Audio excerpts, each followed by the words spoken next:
Governor, I know that there's a lot of people in the audience that have questions for you, and so does anybody want to start? I know that I think you touched on the whole issue on logo. I know there was an issue there. Let me ask you this. Something did come up in the audience. This whole system about fundraising, please help yourself. It's a pancake. It's a pancake.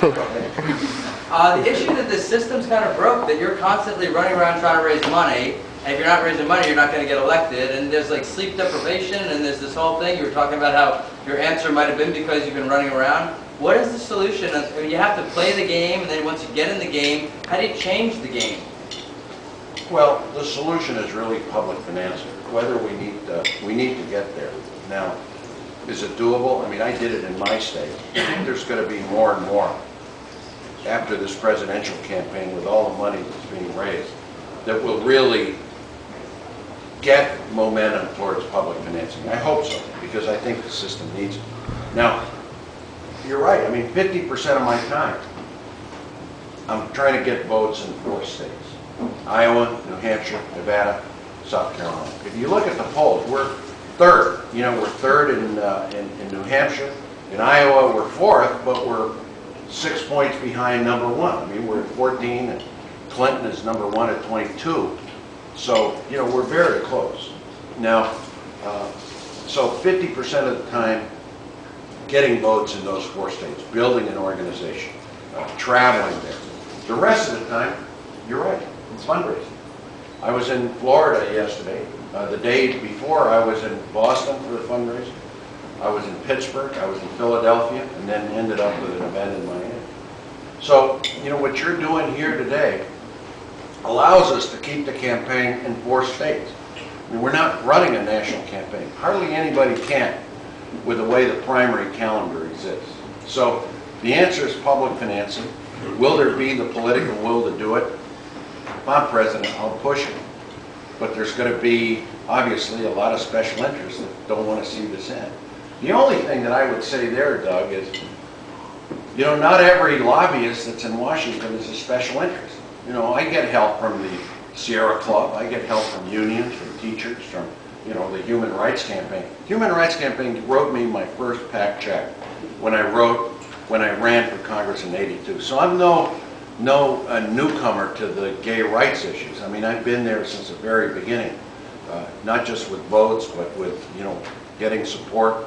I even, you know, after I made that gap, you know who came out and defended me? Barney Frank. I mean, the day after, just automatic.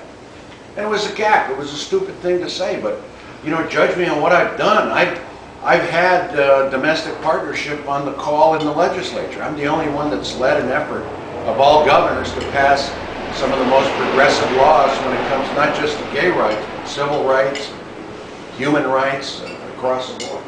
Jeff Blow, I know you had a question. You were writing them out last night. You were writing them down last night. Did you not? Jeff? Sorry, Scott? Governor, it's an honor to meet you, honored to talk to you. I have real concerns about our electoral process, and it seems like a lot of candidates have a lot to say about it until they get elected. And then since that system put them there, they're no longer interested in fixing it. Our election days happen on Tuesdays, as everybody knows, which doesn't make sense for our nation anymore. But nobody wants to talk about that. We have a patchwork of 50 different sets of laws about how to get on ballots. And this idiocy of Iowa being first, which means we have to be beholden to corn farmers, which doesn't make any sense. But everybody has to kiss up to corn farmers in order to go on, and we give them money that they shouldn't have. Are you willing to spend any time talking about that, if and when you're elected president, to really fix it, as opposed to just say, thanks a lot, it worked for me? I'll start after the Iowa caucus. I'm not trying to get you to say something, and I'm not trying to get you to say something that you'll have to regret later. But You're right, you're right. Look, I'm not disputing anything you said. You mentioned a lot of issues that make sense. Number one, you mentioned the primary focus. You know, right now it's a zoo, because you've got the first 4 states. I was just in Florida, a state that I think I can do well, but all the major candidates, we've signed a pledge not to campaign there. But we can fundraise there, which is absurd. But we can't give a speech there, or we're fined by the Democratic National Committee, or they take delegates from us. The same with Michigan. But in defense of the National Committee, Michigan and Florida said, we're going to have our primary early in January in front of a couple of states that are officially designated, regardless what you think. So there's chaos, and we have to fix that. And probably what somebody should look at is a logical extension of regional primaries. But until then, you've got to see Iowa and New Hampshire. They're the first, although in defense of them, I will say that there's not a lot of diversity in those states, but they really know, the Iowans and New Hampshireites, because they've done it for so long, how to scrutinize candidates, how to measure. You know, the only reason that I made that little crack earlier is that Iowa and New Hampshire they like underdogs. You know, they like to upset the apple cart on who's the front runner, and so, but yes, we need to do that. And then, obviously, once you get in, there's a whole culture that needs to change. You're right, and I will make every effort to do that.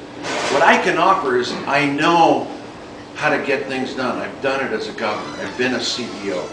I've been a diplomat. I've negotiated with foreign countries. Peter Bourne and I sat right across Saddam Hussein 10 years ago. Can you tell that story? I was trying to... Yeah. Well, Peter was there. I'll tell you, we were trying to get 2 American hostages out. And Saddam Hussein was sitting across us. And one of the first things I did, which was a mistake, is I crossed my legs and I showed him the sole of my shoe, which to an Arab is insulting. I was so tired. Again, it's like my excuse. But, you know, Peter knows we drove like 12 hours through the desert from Jordan. And so he got up and left. And I thought that the meeting was over, that I was going to offer Bourne as the prey. You know, you can take Peter, leave me alone. But what happened was he came back and we started talking. And, you know, things got better. He overlooked the mishap that I caused. And he turned over these 2 Americans. But, and my view is that we got to negotiate our differences. We've done it with the North Koreans. We got back 5 months ago. There's another announcement today. The North Koreans are not just shutting down their reactor, but they turned over 6 remains of our soldiers from the Korean War. One of them, by the way, was from Iowa, which, you know, in Iowa has been a very positive reaction. So, I mean, that's what